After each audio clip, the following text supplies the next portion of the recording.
Corea del Norte emerge como posible aliado armamentístico de Rusia en su invasión a Ucrania.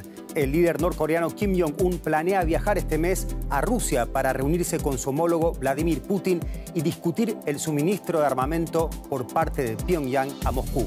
Así lo aseguran fuentes estadounidenses, una información que Moscú ni confirma ni desmiente. Vamos con este y más titulares. Rusia intenta esquivar las sanciones impuestas por los aliados para mantener su ofensiva en Ucrania.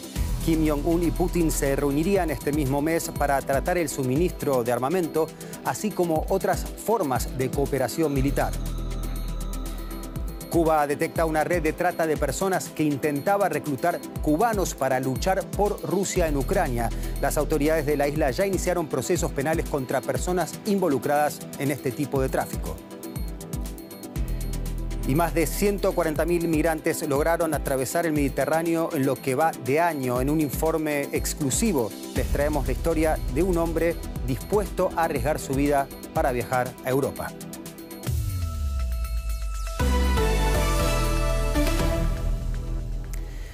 Bienvenidos a las noticias aquí en DW. Soy Leandro Fest, gracias por elegirnos.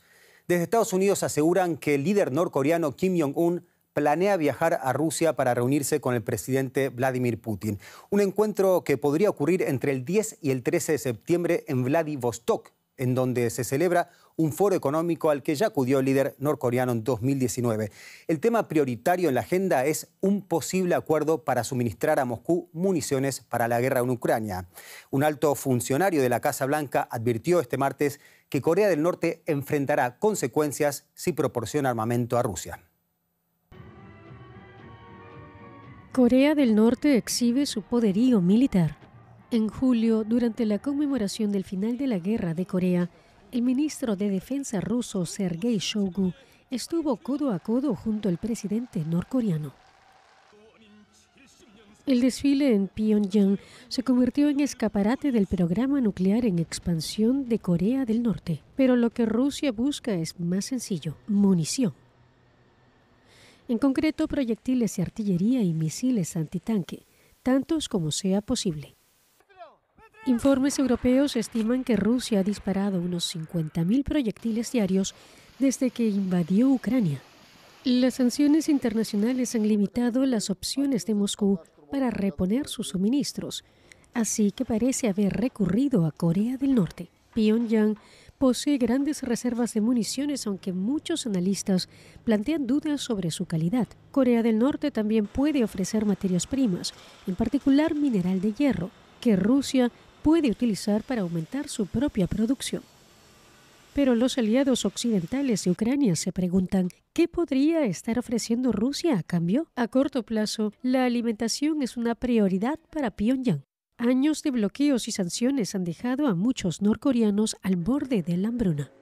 Corea del Sur sospecha que Rusia se ha ofrecido a realizar ejercicios navales junto a China y Corea del Norte, como reflejo de las maniobras anuales hechas entre Corea del Sur y Estados Unidos. Pero se teme también que Rusia considere ofrecer tecnologías avanzadas que Pyongyang pueda utilizar para impulsar su programa nuclear, una posible acción que violaría más de una docena de sanciones de la ONU. Y otra información relacionada indirectamente a la guerra en Ucrania. Las autoridades cubanas identificaron una red de trata para reclutar cubanos que participen en operaciones bélicas en Ucrania, y el Ministerio del Interior de la isla ya inició procesos penales contra personas involucradas en este tipo de tráfico. La Cancillería aclaró que Cuba no forma parte del conflicto bélico en Ucrania y que actuará enérgicamente contra quienes desde su territorio participen en forma activa de trata de personas con fines de reclutamiento o mercenarismo. Moscú y La Habana han estrechado desde el año pasado sus relaciones en términos políticos y diplomáticos, mientras que representantes del gobierno de Vladimir Putin han expresado su voluntad de apoyar a Cuba en medio de su peor crisis económica desde la implosión del bloque soviético en 1991. Y para saber si finalmente Rusia pudo reclutar cubanos para combatir en Ucrania, conversamos previamente con Alexandra Sitenko. Ella es analista política internacional especializada en Eurasia y América Latina. Esto nos dijo. Pues ya desde mayo de este año se En mayo ya se informó de que no solo ciudadanos rusos, sino también ciudadanos extranjeros firmaban contratos con el ejército ruso, y al parecer entre estos ciudadanos también estaban ciudadanos cubanos.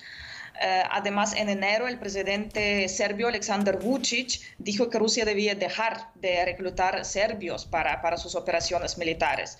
Los casos parecidos también sucedieron con Kazajstán y con otros países vecinos. O sea, no es algo que solo afecta a los cubanos, aunque es un caso, sí, es un caso más prominente por el momento. Lo que sabemos, la información que tenemos es la que apareció hace una semana en un video en YouTube, en una entrevista que dieron dos jóvenes cubanos que cuentan detalladamente su historia de cómo fueron reclutados primero en Cuba, en Varadero, cómo se les compró el pasaje de avión, la propuesta fue que se les hizo es de trabajar en construcción, de construir edificios en Ucrania, y se les dijo que iban a trabajar prácticamente detrás de las líneas del frente, y se les ofreció ciudadanía rusa y unos 200.000 rublos, que son más o menos $2.000. En el Mediterráneo, el número de migrantes que cruzan hacia Europa continúa en aumento. En lo que va de año, más de 140.000 personas han sobrevivido la peligrosa travesía, pero se desconoce la cifra de quienes murieron en el intento. Uno de los países donde se registra el mayor número de salidas es Túnez. Desde allí, el viaje suele dirigirse hacia las islas italianas de Lampedusa y Sicilia, como vemos aquí en el mapa. La Unión Europea ha prometido cientos de millones de euros para ayudar al gobierno tunecino a bloquear esta travesía. Pero hasta ahora, con pocos resultados. Un equipo de DW se trasladó a la ciudad portuaria de Sfax, en Túnez, para conocer de primera mano el punto de partida de duras historias como las que les presentamos en este informe. Nureddin Lewabi lleva más de 20 años pescando en este puerto cerca de Sfax. Cuenta que las cosas cambiaron esta primavera cuando empezó a ver barcazas llenas de gente que se dirigía a Europa. Cuando hace mal tiempo, el pescador intenta advertirles para que den la vuelta.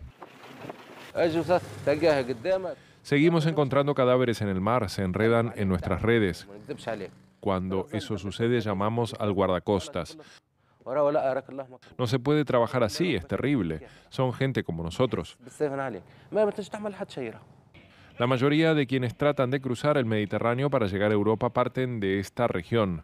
Se sabe de más de 2.000 personas que han muerto en el intento. A veces las autoridades locales tienen problemas para recolectar todos los cadáveres que llegan a la playa. A lo largo de la costa, miles de personas esperan conseguir sitio en un barco. Sosound Sagné es de Burkina Faso, sabe lo peligroso que es, pero dice que está decidido a tratar de llegar a Europa. Dice que es bueno reparando electrodomésticos. Mi única esperanza es cruzar este mar para llegar a Europa. Lo hago todo por mi madre. Quiero que sea un poco feliz por primera vez en su vida. Cuando los barcos naufragan, los guardacostas suelen traer a los sobrevivientes a este hospital. Simplemente llega demasiada gente a la vez, no tenemos suficientes médicos ni enfermeras para atenderlos. Nos falta de todo, medicamentos y equipos. Esto es más de lo que podemos manejar. Aquellos cuyos planes siguen en pie se encargan de los preparativos y de asegurarse una plaza en un barco. Las redes de traficantes que se expanden por toda la región han llegado a Sfax. Un traficante está dispuesto a hablar con nosotros si no grabamos su rostro.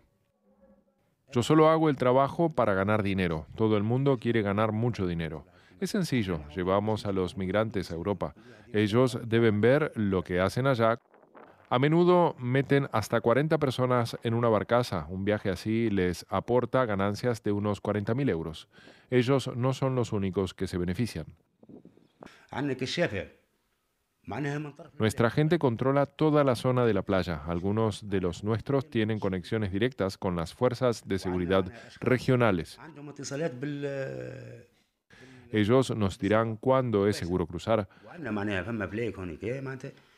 Pagamos hasta 10.000 euros por este servicio. A Susud no le importa quién se beneficia de su viaje. Todavía debe ganar unos cientos de euros con trabajos esporádicos en Sfax. Entonces tendrá suficiente dinero para subirse a un barco sin importar el riesgo. Y aquí en Europa, después del verano, los chicos ya volvieron a clases. Y en Francia, desde este lunes, las alumnas ya no pueden ir al colegio con túnicas largas. Las abaya que ven aquí atrás son consideradas una típica vestimenta de las musulmanas. Hace unos días el gobierno galo las prohibió al considerar que atentan contra el principio de enseñanza laica en Francia. El presidente Emmanuel Macron adelantó que no habrá flexibilidad al respecto. Eso en un país donde el 10% de la población es musulmana. La nueva ley genera polémica y está siendo revisada. El presidente Macron visita una escuela como es habitual en estos días. El lunes comenzó el nuevo ciclo lectivo en Francia, pero también quiere fomentar el reciente y polémico código de vestimenta en las aulas. En las escuelas francesas, ostentar símbolos religiosos está prohibido desde 2004.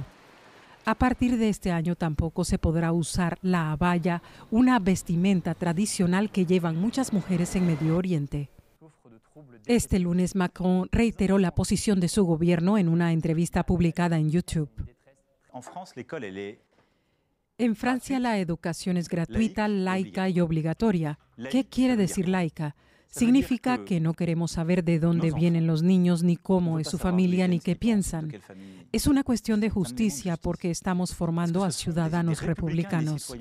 Por eso la escuela es laica desde el colegio hasta la graduación y en ella no hay lugar para símbolos religiosos. Sin embargo, las asociaciones islámicas en Francia niegan que la abaya sea una vestimenta o un símbolo religioso, al igual que estas estudiantes de un instituto en Lyon. No es una prenda religiosa, sino un vestido largo que puede llevar cualquiera, con o sin velo. Se puso de moda en Medio Oriente, nada más. Hay gente que cree que es religiosa y gente que no. Yo creo que un poco sí, pero no debería prohibirse. Es un atuendo como cualquier otro, se puede llevar un vestido largo, ¿no? El gobierno de Emmanuel Macron todavía tiene que convencer a muchos. Sin embargo, el Consejo de Estado francés ya anunció que comprobará si la prohibición de la abaya en las escuelas se ajusta al derecho constitucional. Y bueno, es hora de hablar de la economía con Rosa Casals. Economía y petróleo siempre van de la mano, ¿no? Y de la ley de la oferta y la demanda. Leandro, Arabia Saudita y Rusia anunciaron que prorrogarán sus recortes voluntarios de producción de petróleo hasta fines de este año. Los precios del oro negro subieron abruptamente tras darse a conocer la noticia. Los recortes voluntarios de ambos países se suman al acordado en abril por varios miembros de la OPEP+, que se mantendrán hasta finales de 2024. Tras la decisión adoptada este martes por las dos potencias productoras, el precio del crudo Brent de referencia para Europa superó los $90 por barril por primera vez desde noviembre. Esto a pesar del incremento constante de las exportaciones de petróleo por parte de Irán y Venezuela. Arabia Saudita y Rusia seguirán reduciendo la oferta de crudo para apuntalar los precios. Ana Nieto, en Nueva York, ¿qué implicaciones tienen estos recortes de producción? Pues la ampliación del recorte de producción, que equivale al 10% de lo que normalmente pone en el mercado Arabia Saudí, llega cuando la demanda global de petróleo llegó a su récord histórico el pasado mes de junio y, según la Agencia Internacional de la Energía, podría llegar a un nuevo pico el pasado mes de agosto. Y los inventarios, mientras tanto, están bajos. Los operadores ya estaban preparándose para operar con una oferta bastante ajustada de cara a fin de año, lo que ha hecho que el precio del petróleo fuera subiendo en los últimos meses. Por eso ha sorprendido la ampliación del recorte de hasta diciembre y no mes a mes como venía haciendo Riad desde julio, según su comunicado, para estabilizar y equilibrar el mercado. Hoy los futuros han cerrado a su nivel más alto desde noviembre, como decías, y esto se va a traducir en mayores costes de energía y derivados de petróleo, algo que va a tener que poner en alerta a las autoridades monetarias por el impacto negativo que pueda tener en la inflación. Los analistas de Goldman Sachs creen que la producción estará baja por más tiempo y que Arabia Saudí está buscando ingresos vía precios, no volumen de ventas. Bueno, Ana, y en Estados Unidos los precios de la gasolina son muy sensibles a los cambios en el precio del petróleo. ¿Cómo puede perjudicar a una economía aún fuerte? Los precios de la gasolina están ahora mismo a niveles similares a los que había en este momento en el año 2022, que era cuando más caro estuvo. Pero el año pasado, en este momento, la tendencia era a la baja y ahora la tendencia va a ser al alza. Serían más costes para automovilistas que superarían los de los últimos 4 años, y esto no solamente afecta a la inflación, sino también al consumo. Y el consumo, no hay que olvidar que es responsable del 70% del PIB de Estados Unidos.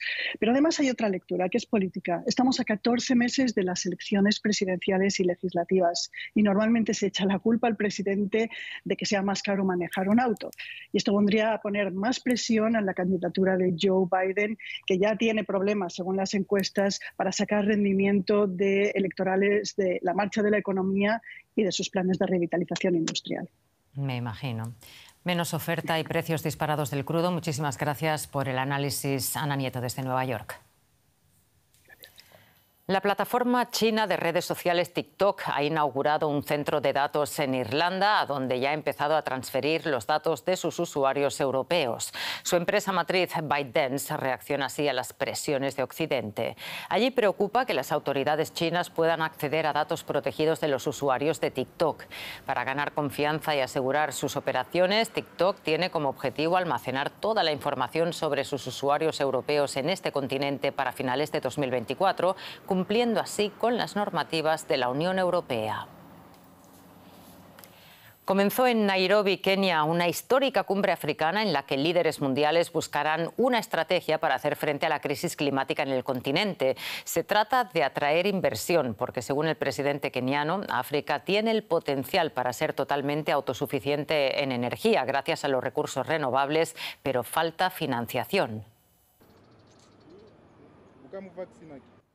Aunque África sufre especialmente las consecuencias del cambio climático, solo recibe un 12% del financiamiento necesario para hacer frente a la situación.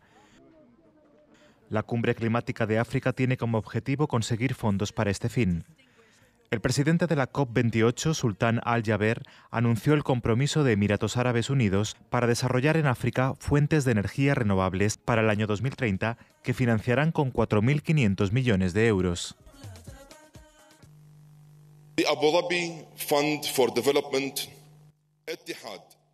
El Fondo para el Desarrollo de Abu Dhabi, Etihad Credit Insurance, la energética Masdar y AMEA Power se unirán a África 50 como socio estratégico bajo la guía de los líderes de Emiratos Árabes Unidos y África para desarrollar 15 gigavatios de energía limpia para el año 2030.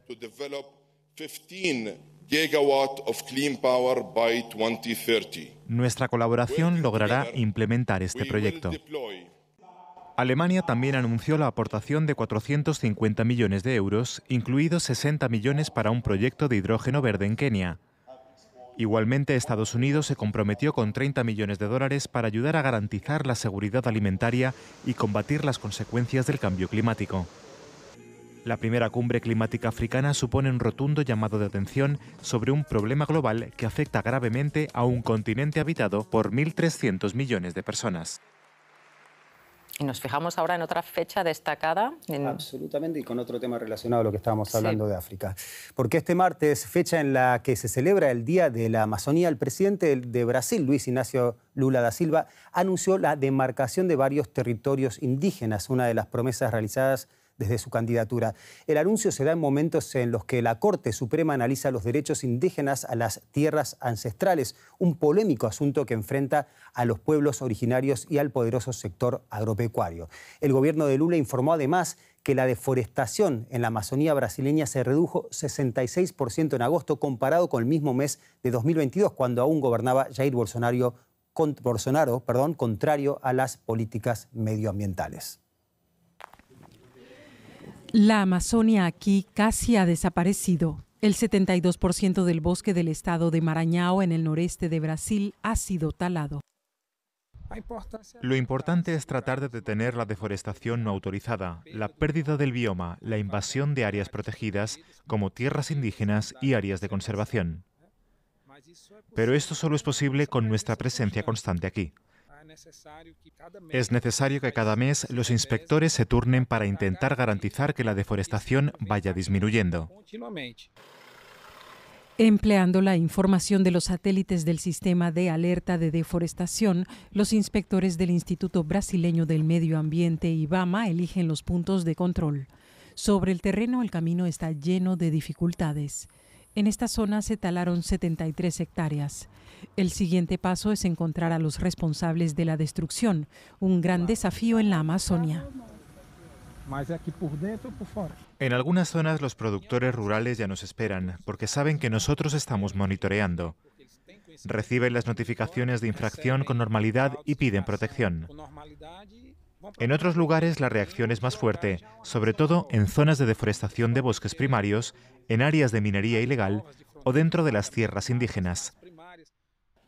Allí suele haber más conflictos.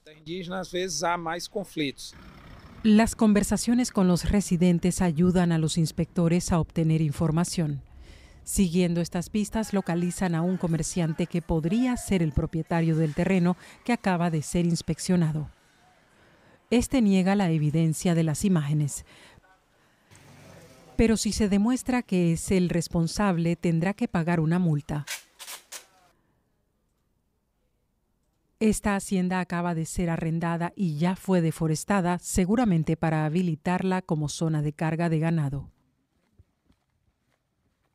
A menudo los arrendadores y responsables de la destrucción tienen ganado, pero viven en otro estado y dirigen varias empresas a distancia. Durante su recorrido, los inspectores se topan con ladrones de madera. Aquí, en la tierra indígena de Arariboya, vive el pueblo Guajajara. Y también tribus aisladas como los Awá, que obtienen todo su sustento en la naturaleza. Queremos ter más protección. Queremos más protección y que el mundo aprenda de nosotros. Podemos cambiar el mundo protegiendo la selva y ayudando así a mantener el equilibrio contra el cambio climático. Los inspectores siguen su camino por el corazón de la tierra indígena Arariboya, en Maranhão, y encuentran árboles talados. Quien los cortó con la motosierra oyó que se acercaban los coches de inspección y huyó. Atrás dejó su motocicleta que será incautada. Así la lucha palmo a palmo continúa en la selva para salvar la biodiversidad de la Amazonia brasileña. Los organizadores del Burning Man, conocido como el antifestival más famoso del planeta, han reabierto la única carretera de salida del recinto ubicado en el desierto de Nevada, en Estados Unidos. Las lluvias torrenciales habían convertido en barro el desierto y 70.000 personas tuvieron que refugiarse en sus casas rodantes y carpas. Ahora pueden regresar a casa. Fue una salida larga y tediosa. Miles de vehículos avanzaron en fila a lo largo de 8 kilómetros, desesperados por salir de este desierto ubicado en el norte de Nevada y llegar a la autopista más cercana. Una tormenta de verano los dejó varados. Las fuertes lluvias convirtieron el suelo en un mar de lodo durante la celebración de este festival anual. Las precipitaciones comenzaron el viernes, afectando a las instalaciones. Esto llevó a la organización a cancelar eventos y prohibir la circulación de vehículos como medida de seguridad. Cuando empezó a llover, todos volvimos a nuestras tiendas y esperamos juntos a que parara. Todo estaba increíblemente embarrado.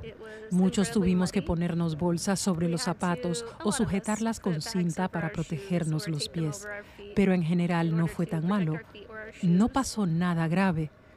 Solo había mucho barro. Ya en el aeropuerto de Reno, el más cercano, los exhaustos asistentes tenían sentimientos encontrados sobre el evento de este año. Me divertí mucho. ¿Estaría dispuesto a pasar otros 3 o 4 días como estos últimos? Jamás. Pero no estamos en las trincheras en Ucrania ni en un campamento de refugiados, sino que venimos de jugar juntos en el desierto. Me hubiera gustado ver una mejor comunicación en casos como este, especialmente sabiendo que no hay reembolsos y que hemos gastado mucho tiempo y dinero para venir aquí. El festival anual de Burning Man atrae a decenas de miles de músicos, artistas y activistas. Entre sus principios fundamentales se cuentan la responsabilidad cívica y la autosuficiencia, valores que fueron puestos a prueba en gran medida en la edición de este año. El fenómeno del turismo masivo se está convirtiendo en un problema para muchas ciudades, especialmente en aquellas que cuentan con atractivos lugares para tomar fotos, como es el caso de Venecia. Cada año alrededor de 20 millones de turistas visitan la encantadora ciudad italiana de los canales. Las autoridades locales han decidido cobrar a partir del próximo año una tarifa de entrada, pero solo a los turistas que lleguen por el día y no se queden a pasar la noche. El costo será de 3 euros por persona en temporada baja y hasta 10 euros en temporada alta. Además, se ha establecido un límite máximo de 40.000 visitantes de este tipo por día.